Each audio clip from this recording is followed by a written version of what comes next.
sekali. Aku jadi mau cerita sedikit. Waktu wawancara salah satu tersangka pemalsuan uang. Jadi waktu wawancara kan saya minta ruangan khusus tuh. Pas selesai wawancara dia bisikin, "Mbak, saya bukan pelaku, Mbak. Saya dipukulin," kata dia gitu.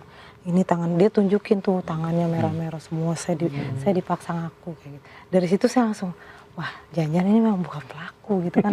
Dia sampai mau nangis cerita ke saya gitu kan. Nah dari situ saya juga mikir, ini kenapa harus, nah saya mau tanya ke Pak Edi nih, kenapa harus mengejarnya pengakuan? Apa memang kita tidak mampu, itu wujud ketidakmampuan mendapatkan bukti sehingga biar gampang aja udah ngaku. Orang kalau disakitin ya pasti ngaku gitu kan. Tapi kan keadilan dan juga supremasi hukum kita dipertanyakan. Gimana Pak Edi? Jadi memang memang saya selalu tekankan kepada penyidik itu ya, jangan terlalu mengharapkan pengakuan semata ya, tidak demikian. Ya. Kenapa? Karena saya lama ya jadi anggota Kompolnas, jadi saya tahu betul ya bagaimana. Karena sebetulnya yang di pengadilan juga bukan itu yang utama, yang paling barang bukti. Itu bagaimana caranya, itu cara penyidik. Saya kira penyidik punya cara bagaimana bisa mendapatkan, terus kalau ada kejadian ya, karena sebagian besar sebetulnya tidak semua pelaku-pelaku itu juga ngaku. Kalau dia tidak ngaku bagaimana caranya? Itu pintar-pintar penyidik. Bagaimana caranya? Ada ilmunya itu. Ada ilmunya buat ada ilmunya itu. Gitu, bagaimana caranya biar dia ngaku? Nah, tetapi tidak dilakukan penyiksaan, tidak boleh. Tidak juga dilakukan intimidasi, tidak boleh demikian. Yang perlu dilakukan penyidik adalah dia harus bekerja profesional, kemudian bagaimana caranya biar orang yang bersangkutan ngaku. Nah, caranya apa? Cari barang bukti yang membuat dia tidak berkutik, ya.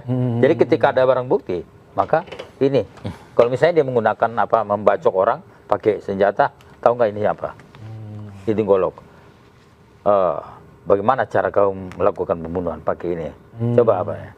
Akhirnya dia tidak berkutik. Kenapa? Dia udah ditemukan, barang bukti udah ditemukan. Nggak berkutik ya. Nah, kalau ada barang bukti kan makanya nanti, sidik jari. Makanya sampai saat ini, apalagi sekarang kan tidak bisa lagi. Mungkin pada zaman dulu ya, saya juga mungkin 30 tahun lalu ada di kepolisian ya.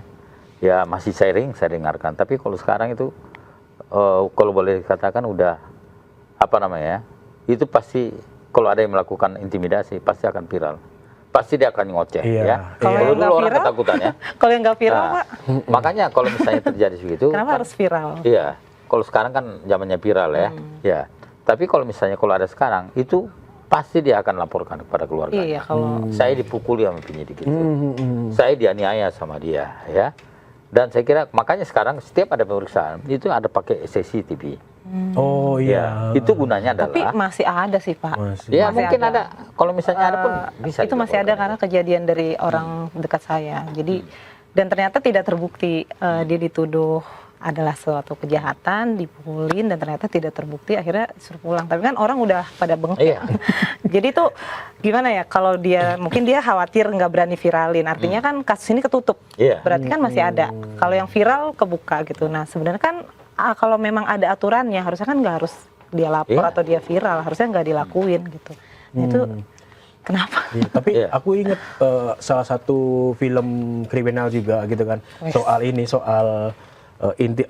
interogasi ke ini. Jadi dua orang pelaku itu dipisah ruangan, lalu ke pelaku A dibilang tuh penyidiknya, kamu nggak usah ngomong macam-macam karena pelaku B sudah ngaku.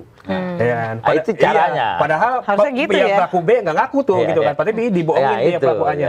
Kamu coba terbuka saja karena pelaku B juga sudah ngaku, daripada kamu panjang urusannya, mending kamu ngaku gitu kan. Jadi kan artinya psikologis serangannya gitu. Kenapa nggak pakai cara kayak gitu? Cara itu biasa dilakukan oleh kepolisian. Diadu domba ini ya. Saya masih ingat betul ya. Ini juga banyak kejadian. Jadi memang sengaja dipancing orang itu biar dia ngaku. Kita sudah punya semua bukti-bukti. Cuman saya sekarang mengharapkan pengakuan kamu. Itu saja. Engkau nggak ngaku pun kami sudah punya. Shock terapi dibikin namanya ya. Nah, itu Itu banyak terjadi dan itu memang merupakan strategi penyidikan ya. Harusnya kayak gitu ya. Iya, artinya memang kalau integrasi tanpa penganiayaan pun bisa sebenarnya kan gitu dan banyak cara dilakukan. Banyak cara dilakukan. Nyerangnya bisa ke secara psikologis kasar gitu kan, nggak harus. Termasuk itu juga kalau dulu itu apa namanya ya, mencari barang bukti juga susah itu ya. Cari barang bukti. Dia udah ngaku. Tapi barang buktinya ternyata dilempar, dibuang ke sungai. Itu yang juga masalah juga tuh. Gimana carinya gitu ya. Nah, itu juga. Nunggu dimimpin. Iya. Kalau kita jadi wartawan, masih ingat ya? Iya. Iya. Judul apa namanya? Itu suka terbongkar misalnya gitu ya. Polisi menyampaikan, sebetulnya polisi ini mengincar yang temannya. Dibilang bahwasanya kau melakukan perampokan, merampok 125 juta gitu ya. Padahal sebetulnya buktinya bukan segitu. Tapi biar temannya ini kebuka yang masih ini. Gitu. Berarti besar dong katanya. Jadi itu juga merupakan apa namanya? Trik-trik penyidik kepolisian di dalam mengungkap suatu kejahatan ya. Tapi sebelum lebih jauh lagi nih Vita ngomong lebih dalam, ini udah banyak komen dari komen Okezoners nih. Okezoners banyak banget nih. Coba dari Ikhwan 7199. Lantas apa yang harus dilakukan warga sipil jika berhadapan dengan begal atau jambret yang tidak boleh membela diri, padahal polisi tidak mungkin hadir di lokasi saat itu?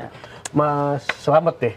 Apa nih, masa kita rela ya gitu di jambret atau kita di bela gitu? diri. Masih kita biarkan. Apa dulu nih yang harus kita lakukan kalau misalnya ada situasi itu? Bahaya kabur aja sih. Iya.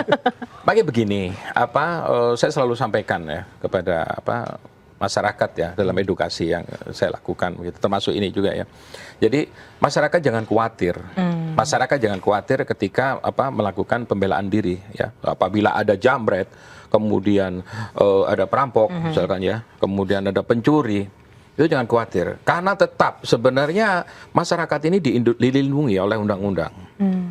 Ada dua tadi yang saya sebutkan. Jadi ada alasan penghapus pidana, yaitu karena not with ya, pembelaan terpaksa, atau not with excess, pembelaan terpaksa yang melampaui batas. Ini sebenarnya dilindungi oleh undang-undang masyarakat itu dalam undang-undangnya. Hanya penerapannya saja. Ini yang memerlukan istilahnya dari kepolisian sendiri ya, harus dipertegas dan diperjelas. Dan kalau bisa melalui momen ini saya sampaikan ya kepada Bapak Kapolri maupun kepada Kejaksaan Agung begitu kan, itu agar membuat suatu aturan lah ya, membuat aturan bersama atau bagaimana itu terkait dengan not with dan not with excess ini, terutama terkait dengan jambret, kemudian termasuk dengan asusila Pak ya kali nggak bela diri. Itu masuk. Masa kita membiarkan?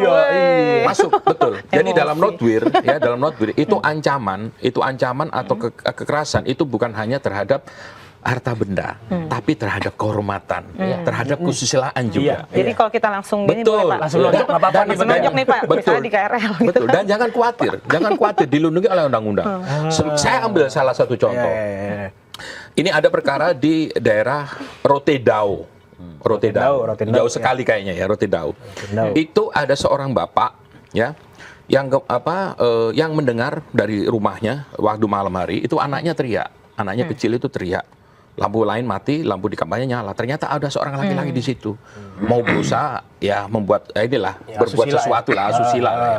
Bapaknya ini secara refleks datang jambak itu orang, dijambak, ditarik, mau kabur. Begitu mau kabur, bapaknya ini ngambil linggis.